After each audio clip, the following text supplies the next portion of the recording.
नमस्कार दोस्तों, मैं पवन, आप देख रहे हो जन क्रांति न्यूज़। मेरे साथ है भवन निर्माण कामगार यूनियन के जिला प्रधान कॉमरेड कश्मीर सिंह सेलवाल। सबसे पहले मैं इनको आज गुरु पर्व की हार्दिक शुभकामनाएं देता हूं। नमस्कार। नमस्कार जी। गुरु पर्व की आपको हार्दिक शुभकामनाएं जी। जी आपके भी और आपके जन क्रांति न्यूज़ है उसके तमाम दर्शकों को गुरु नानक जयंती की शुभकामनाएं देता हूं। और एक शुभकामनाएं और देता हूं आपको कि आपका जो चैनल है लगातार मजदूर की और किसान की जो आवाज़ है उसको उठाने का काम कर रहा है। आपको डबल बधाइयाँ। आज सुबह सुबह प्रधानमंत्री ने घोषणा की है कृषि के तीनों कानूनों को मैं वापस लेता हूं, तो क्या कहना चाहोगे आप? देखिए, ये बहुत बड़ी खुशी की बात है। देर आए दुरुस्त आए। एक साल से किसान मतलब आंदोलन में है और ये किसान की जो शांतिपूर्ण ढंग से जो किसान आंदोलन कर रहे थे उसकी एक बहुत बड़ी मतलब जीत, बड़ी उपलब्धि है। और प्रधानमंत्री ने आज नहीं कल मानना था, उसको पता लग गया कि जो किसान है ये किसान बैठने वाले नहीं है। और जो कृषि के जो कानून है, काले कानून जिनको बोलते हैं, वो काले कानून वापस करने में ही भलाई है। मैं तो इसकी बड़ी बहुत बड़ी उपलब्धि मान रहा हूँ किसानों की और मजदूरों की, क्योंकि किसान और मजदूर ने लड़के जो लड़ाई लड़ी है उसकी जीत है ये। और दूसरा, आज भी जो उन्होंने बोला है प्रधानमंत्री जी ने, लेकिन जो धरातल में जिस तरह के जो कागज़ जो है वो कागज़ पे जब तक नहीं आएगा, जब तक किसान आंदोलन में रहेगा। और मैं तो कहता हूँ कि इस प्रधानमंत्री को और सद्बुद्धि दे, ताकि जो मजदूरों के जो कोर्ट बिल हैं, मजदूरों के जो हक्के कानून थे, वो कानून भी उन्होंने वो कानून भी उन्होंने वो रद्द करें। जो कोर्ट लेके आए हैं वो कोर्ट जो है वो रद्द हो, इसकी भी मांग है। भारत के जो निर्माण मजदूर हैं, पूरे देश का जो निर्माण मजदूर है, वो निर्माण मजदूर 2 और 3 तारीख को हड़ताल करने जा रहा है। तमाम तरह के निर्माण कार्य बंद होंगे पूरे देश में। और हमने हरियाणा में भी फैसला लिया है कि 2 तारीख की जो रात को हम पड़ाव लगाएंगे। डीसी के जो परिसर है, जो कोर्ट परिसर है, हाँ, 2 को दिन में भी रहेंगे और रात को पड़ाव रहेगा, और दिन में भी 3 तारीख को रहेंगे। उसकी तैयारियों के लिए तमाम ब्लॉकों में, तमाम गाँवों में हमारे कार्यकर्ता लगे हुए हैं, ताकि इस जो हड़ताल है उसको सफल किया जा सके। और दूसरा, जो मैं तो ये कहता हूँ कि किसानों की जो जीत है, ये कहते हैं, किसान नेताओं का कहना है कि संघर्ष की जीत हुई है, किसान मजदूरों की जीत हुई है और अहंकार हारा है। अहंकार तो हमेशा हारे हैं। अहंकार की तो सीमा होती है, वैसे अहंकार को तो हारना ही पड़ता है। मैं तो एक बात कहता हूँ कि अगर जो लोग हैं, जो आम जनता है, वो उसके अंदर थोड़ी और जागरूकता आ जाए तो कोई बड़ी बात नहीं है। इस सरकार ने चाहे रेल है, चाहे भेल है, या तमाम तरह के जो सरकारी संपत्ति है उनको बेचने का काम किया है। ये संपत्तियां जो बेची हैं, चाहे हवाई जहाज हैं, आज रोडवेज भी अपना नहीं है, निजीकरण जो किया जा रहा है उसके खिलाफ भी आम लोग जो लड़ेंगे, तो ये सारे के सारे जो साधन है, जो सरकारी संपत्तियाँ हैं, वो दोबारा वापसी हो सकती है। मैं तो एक बात और कहना चाहता हूँ कि तमाम जो संपत्तियाँ हैं, इसके लिए लोगों ने लड़ना पड़ेगा। जब तक लोग नहीं लड़ेंगे, जब तक ये कानून तानाशाही अपनी करते रहेगी सरकार। लगातार किसान आंदोलन में भी और मजदूर भी लगातार लड़ते आ रहे हैं कि ये जो निजीकरण कर रही है या सरकार, ये मजदूरों से को बहुत ज़्यादा नुकसान पहुंचाएगा, क्योंकि उनकी रोटी छीनी जा रही है।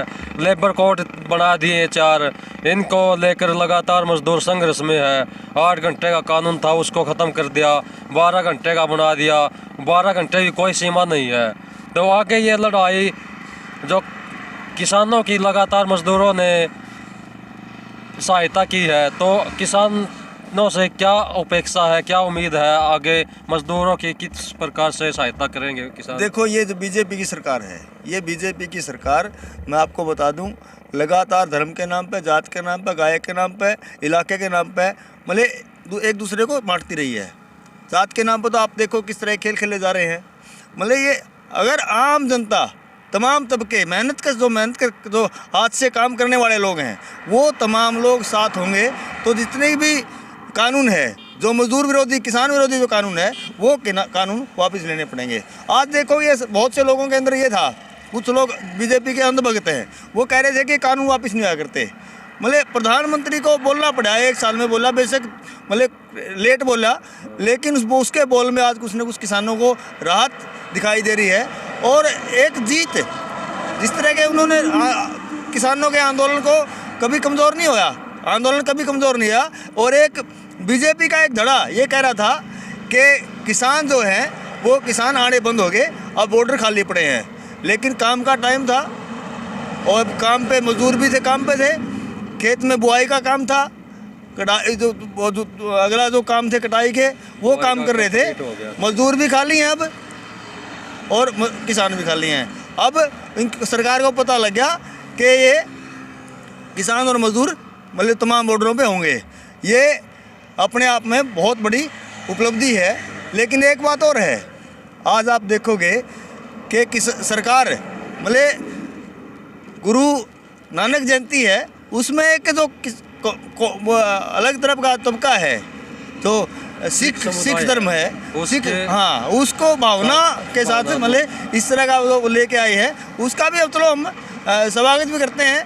और आगे भी मतलब ये जो लड़ाई है, ये लड़ाई चाहे मजदूर की हो, चाहे किसान की हो, चाहे कर्मचारी की हो, किसी की लड़ाई हो, निर्माण का मजदूर चाहे लाल झंडे का कोई भी सिपाही है, वो तमाम आंदोलन में अग्रणी हिस्सा लेगा। ये कहावत थी, हरियाणा में एक कहावत है, 100 जूत भी खाएगा और 100 घंटे भी खाएगा। ये कहावत कहीं न कहीं सच साबित होती दिखाई दे रही है। देखिए आज 100 घंटे भी खा लिए और 100 जूत भी खा लिए, अब तो 100 रुपये लेने बाकी हैं। वो पार्लियामेंट सेशन शुरू होगा, पार्लियामेंट में वो 100 रुपये भी हम लेंगे।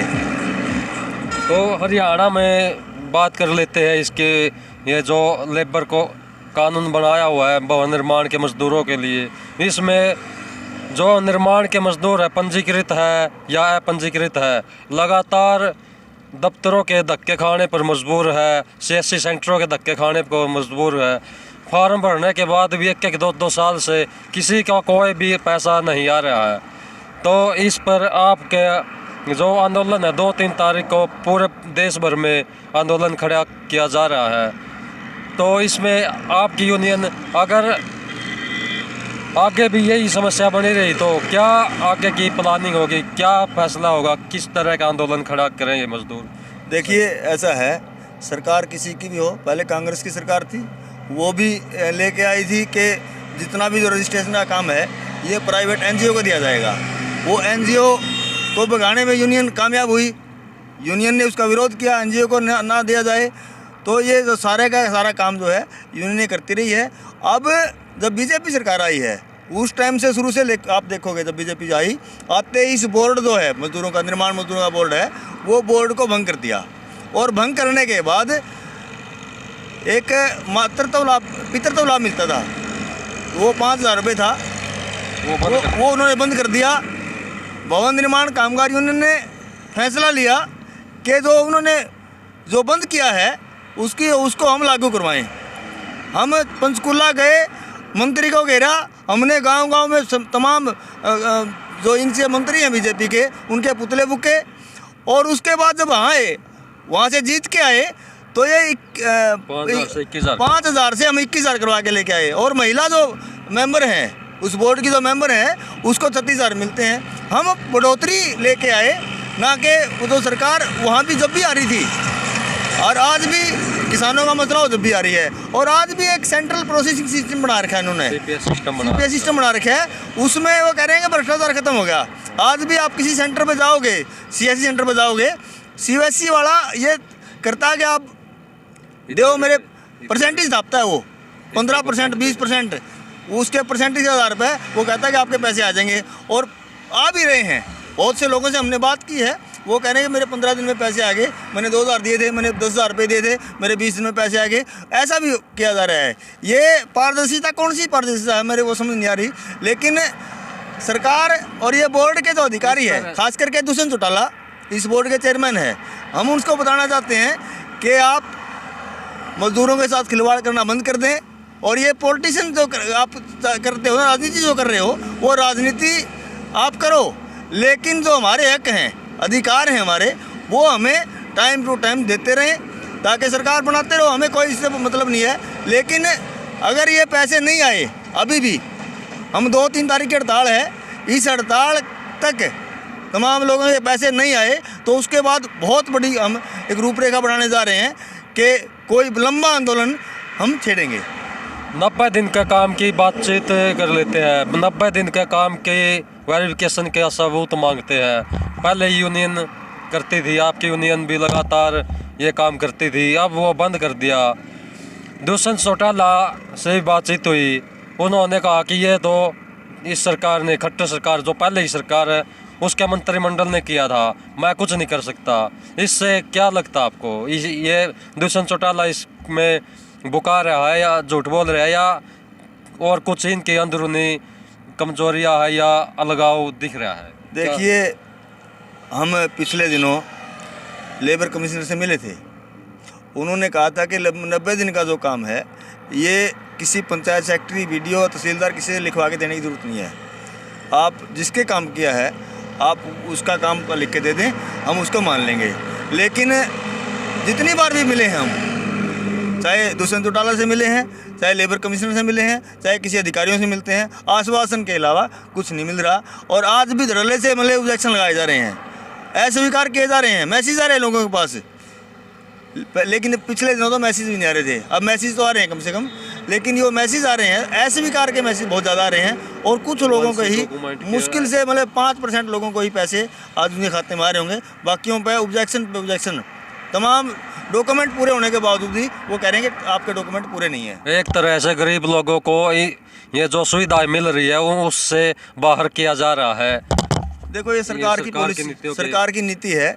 सरकार की नीति ये है कि जो मजदूर है, इन मजदूरों को कुछ देना, कम से कम लोगों को दे। और इसका जो सेंट्रलाइजेशन जो करना चाहती है सरकार, वो बिल्कुल पीप पे है, वो करना चाह रही है। सरकार चाहती है कि जो सरकार वो बोर्ड है, जो BOC का जो बोर्ड है, उस बोर्ड में मतलब 6200 करोड़ रुपए हैं। उस बोर्ड पे के पैसों में नज़र है, पूरे देश में आकर देखोगे 62,000 करोड़ रुपए हैं पूरे देश में। यहाँ भी 6200 करोड़ रुपए हैं, हरियाणा के बोर्ड में भी 62,000 करोड़ रुपए हैं पूरे देश में। तो ये पैसा जो है ये सट्टे बाज़ार में लगाना चाहती है। और लेकिन ये इसके मंसूबे हम हरियाणा में मतलब लागू नहीं होने देंगे। ये हम आंदोलन आगे भी करते रहेंगे, और पीछे भी हमने जो किए हैं, पीछे भी जीत हासिल की है, आगे भी हम जीत हासिल करेंगे। ये आज के किसान आंदोलन में कृषि के 3 काले कानून है, इनको रद्द करवाने में कहीं ना कहीं मजदूरों को भी इससे उम्मीद जगी है कि वह जो 4 लेबर कोड आए हैं उनको भी इसको सरकार को, मोदी को वापस लेने पड़ेंगे। देखो, किसान आंदोलन पिछले 26 नवंबर से 2020 में जब किसान आंदोलन शुरू हुआ, पंजाब से लोग आए, मुझे बड़ा फ़ख्र है कि निर्माण का मजदूर हरियाणा का मतलब किसानों के साथ कंधे से कंधा मिला के चल रहा है आंदोलन में। चाहे टिकरी बार तमाम बॉर्डरों पे मतलब भवन निर्माण के मजदूर वो गए हैं, और टोल प्लाजाओं पे भी हर रोज़ आना जाना रहता है। तमाम गाँव में भी, चाहे लंगर चलाने में, यहाँ जो दीन में लंगर चल रहा है उसमें भी जो निर्माण के मजदूर हैं उनकी बहुत बड़ी भूमिका है। और हम उम्मीद करते हैं कि आगे जो किसानों के भी, मजदूरों के जो कानून है, इन का जो कोड है, जो इसको मतलब रद्द करवाने के लिए किसान भी उनके साथ खड़े हैं। ठीक, धन्यवाद। तो कॉमरेड कश्मीर सिंह सेलवाल थे, जिला प्रधान भवन निर्माण कामगार यूनियन के। इन्होंने बताया कि 2-3 तारीख को देश भर में भारत के निर्माण मजदूर फेडरेशन के आह्वान पर एक हड़ताल होने जा रही है, और इस हड़ताल के दौरान जिन के निर्माण के मजदूर जिला हेडक्वार्टर पर दिन रात का पड़ाव डालेंगे। अगर सरकार ने इन मजदूरों की मांगों का समाधान नहीं किया तो यह पड़ाव अनिश्चितकालीन भी हो सकता है। आप इस वीडियो को ज़्यादा से ज़्यादा शेयर करें, लाइक करें हमारे YouTube चैनल को, और देखते रहिए जनक्रांति न्यूज़। धन्यवाद साथियों।